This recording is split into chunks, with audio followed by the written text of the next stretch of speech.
দুইটি নাম তিনবার পড়ুন, আল্লাহ পাক রব্বুল আলামিন সাথে সাথে একজন ফেরেশতা আপনার জন্য নিযুক্ত করে দিবেন এবং আপনার দোয়াগুলো আল্লাহ তাআলা কবুল করে নেবেন। খুবই চমৎকার আল্লাহ তাআলার দুইটি গুণবাচক নাম রয়েছে।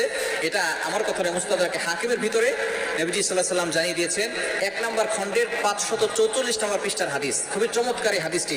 হযরত আবু উমামা রাদিয়াল্লাহু তাআলা আনহু তিনি এই হাদিসটি বর্ণনা করেছেন। তিনি বলেছেন নবীজি সাল্লাল্লাহু আলাইহি সাল্লাম জানিয়ে দিয়েছেন, কোন ব্যক্তি যখন আল্লাহ তাআলার এই দুইটি নাম তিনবার উচ্চারণ করে, তিনবার পাঠ করে, সাথে সাথে আল্লাহ তাআলা তার জন্য একজন ফেরেশতা নিযুক্ত করে দেন। বলেন সুবহানাল্লাহ। কালিমা মাজিদের আপনি কল্পনা করতে পারছেন? এরপর এই ফেরেশতা তাকে বলতে থাকে যে আপনি যেই নামগুলো পড়েছেন আল্লাহ তাআলা আপনার দিকে তাকিয়েছেন, আপনার দিকে দৃষ্টি করেছেন এবং এখন আপনি যা চাইবেন আল্লাহ পাক রব্বুল আলামিন সেটাই আপনাকে দান করে দিবেন। বলেন সুবহানাল্লাহ। সেই নাম দুটি আর কিছুই না, সেটা হচ্ছে ইয়া আরহামার রাহিমিন, ইয়া আরহামার রাহিমিন, ইয়া আরহামার রাহিমিন।